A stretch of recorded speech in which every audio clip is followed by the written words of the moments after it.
Oi, eu sou a Carol e esse é o vídeo número 4 da nossa série de vídeos para lançar a live que tá chegando. Eu já tô com aquele frio na barriga e espero que você esteja anotando perguntas para fazer pra gente na live, que vai ser um momento muito especial. E para esse vídeo eu super resolvi puxar a sardinha para mim, a categoria Designers, como que a biomimética pode ajudar o processo criativo de designers. Eu tô puxando sardinha sim, mas tem uma questão aí que eu considero designer toda pessoa que precisa trazer uma ideia para a realidade, ela precisa materializar uma ideia. Então, quando eu estudei design na faculdade, há um tempinho atrás, e fiz também alguns estudos posteriores, eu consegui perceber que o design ele é uma habilidade humana. Apesar de eu, numa condição de profissional de designer, e talvez você, e talvez amigos ou pessoas que sejam designers, a gente estuda na faculdade como otimizar esse processo de criação, como eu otimizo o processo criativo, para que eu não dependa de chance, ou que eu não dependa de contexto, ou que eu não dependa daquela tarde que de repente eu tenho um devaneio criativo, eu tenho uma ideia. Né? Então, no design, a gente vai aprender a mapear esse processo criativo que a gente tem e conseguir consolidar ele sempre que for necessário e não sempre quando eu tiver uma epifania criativa. Né? Então, essa seria a diferença de um designer profissional de um designer quanto uma função humana, porque eu acho que todo mundo consegue imaginar algo muito interessante que queira colocar no mundo, planejar e articular com pessoas para colocar isso no mundo e materializar, certo? Isso é um processo de design. Design é um processo, é muito importante de ser dito. Então, se você é uma pessoa que trabalha e precisa da criatividade e, consequentemente, precisa um pouco de processo de design, fica uma dica aí. Ou se você é um designer que depende do processo criativo e depende da criatividade para poder melhorar o seu fim, esse é um vídeo que eu criei para falar um pouco sobre como a natureza poderia ajudar pessoas que usam o processo de design ou que são designers para serem um pouco mais criativos. E aí uma coisa que é muito importante e bem polêmica, que eu sempre gosto de falar sobre criatividade, é que a criatividade ela não é um músculo. Todo mundo fala, criatividade é um músculo, se você exercitar você consegue. Eu já não acredito que ela seja um músculo, porque não é uma coisa óbvia. Não é como se você começasse a desenhar, você se tornasse uma pessoa mais criativa. Você se torna uma pessoa talvez mais habilidosa dentro daquilo que você está treinando. Mas a criatividade ela é um processo um pouco anterior e ela vai depender muito das suas experiências e do quanto você está consciente quando essas experiências acontecem.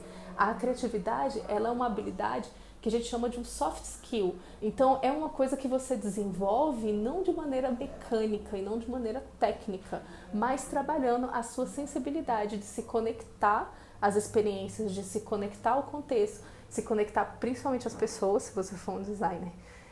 Então, ele é um processo que é um pouco anterior. Quando eu trabalho essa conexão, aí sim eu posso trabalhar as mecânicas criativas, porque aí realmente eu vou conseguir ter algum tipo de resultado, mas se eu fizer só as mecânicas, talvez não funcione. Um paralelo simples para ajudar a entender, porque eu sei que processo criativo é uma coisa muito, muito ampla. Supondo que você queira agora melhorar a sua gestão financeira da sua casa. Uma das dicas que a maioria dos gestores financeiros dão é tenha um sonho antes de planejar essa sua gestão financeira. Porque se você entrar na mecânica de eu sei o quanto eu ganho, eu sei que eu tenho que poupar 10%, eu sei que eu tenho isso aqui para pagar minhas contas, eu sei que eu tenho isso aqui, sei lá, para pagar as minhas dívidas e o meu mês ele vai correr assim, sem ter uma etapa anterior de inspiração, não dá. Tem uma hora que você vai estar cansado emocionalmente e você vai lá, vai comprar aquele sorvete que você não poderia ter tomado naquele momento porque ele era muito caro e por aí vai. Então tem uma questão anterior à mecânica de você lidar com o dinheiro, nesse caso, que pode ser um sonho, que pode ser uma coisa até mais profunda, de ter domínio da seu próprio recurso. E aí podemos entrar nessa porta infinitamente. O mesmo vai acontecer com a criatividade. Então, se não tem uma coisa profunda, se não tem uma coisa anterior, se não tem algo que te sensibiliza a se relacionar com esse contexto, a mecânica ela vai ser muito vazia. Né? E aí, quando a gente vem desse lugar fazendo uma pergunta para a natureza de como que a gente pode integrar o processo criativo, entendendo que a criatividade não é uma mecânica, mas é uma relação mais sensível com o contexto, a gente pode ver que todo elemento, todo ser vivo dentro da natureza, ele vai ter uma forma. E toda essa forma, ela vai responder a uma função. Para quem é designer, a pessoa deve estar, porque no design, na Gestalt, a gente vai falar que a forma segue a função. A Gestalt, ela tirou esse princípio da natureza, mas ela tirou sobre um ponto de vista muito utilitarista. Então, a função, por exemplo, da minha mão seria pegar o objeto, que é uma função utilitarista, mas ela tem outras funções também. Ela não tem só a função de pegar. Eu, por exemplo, estou usando minha mão agora para fazer exemplos para que você entenda o que eu estou falando. Gesticula demais, eu sei. Mas existem funções que vão além da forma, né? Então aqui, quando a gente trabalha no espectro natural, existe um conjunto de várias funções que o organismo vai desempenhar. Então ele adequa uma forma que é ideal para que essas funções se manifestem da melhor maneira possível. E essas funções vão estar sempre atreladas a uma estratégia, que ele também vai utilizar para poder viver ou sobreviver dentro do espectro natural. E essa estratégia vai estar sempre conectada a uma causa maior, que é gerar vida para todo o planeta.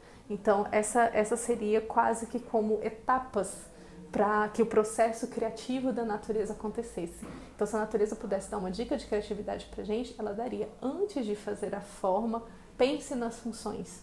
Pense em tudo que essa forma vai precisar desempenhar. E aqui eu posso estar falando de formas intangíveis também, tá? Eu estou falando aqui da minha mão, eu estou falando de uma coisa assim mais estruturada, mas eu posso estar falando de um intangível aqui também, de algo que não seja tão palpável, como, por exemplo, uma regra para uma equipe. Então, pensa primeiro as funções que ela vai precisar desempenhar. Esse conjunto de funções precisa estar ligado a uma estratégia que ela é intermediária entre a estratégia maior, que é gerar vida. Então, essa sequência seria como se fosse o design thinking da natureza, seria como a natureza pensaria um processo criativo. E isso me ajuda bastante quando eu estou desenvolvendo o meu próprio processo criativo, né? Também trabalho com a função de design e é muito normal dentro do design, e design thinking representa isso também, aquele momento que a gente vai buscar inspirações para as ideias. E normalmente o que a gente vai fazer é recorrer, nesse momento, ao Google ou a ferramentas de internet que a gente tem, que são legais, que resolvem, principalmente se você tiver um desafio rápido, mas se você estiver trabalhando num projeto, existe um grave risco de essa sua solução ser exatamente a solução que está sendo proposta por várias outras pessoas.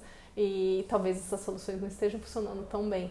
Então, nesse momento da criação da solução, eu uso esse passo a passo criativo da natureza. De antes de eu pensar nessa solução, onde estão aquelas funções que precisam ser desempenhadas? Qual é realmente a estratégia lá na origem, que foi definida no entendimento, quem estiver trabalhando aí com design thinking, no desenvolvimento, naquelas etapas, e como que isso contribui com todo o propósito que essa pessoa está tentando achar dentro da construção do produto dela. E aí, quando eu tenho bem claro isso, bem determinadas funções, aí dá para gerar processo criativo, depois dá para criar, dá para começar a trabalhar a forma, dá para começar a trabalhar tudo que precisa entrar dentro dessa área.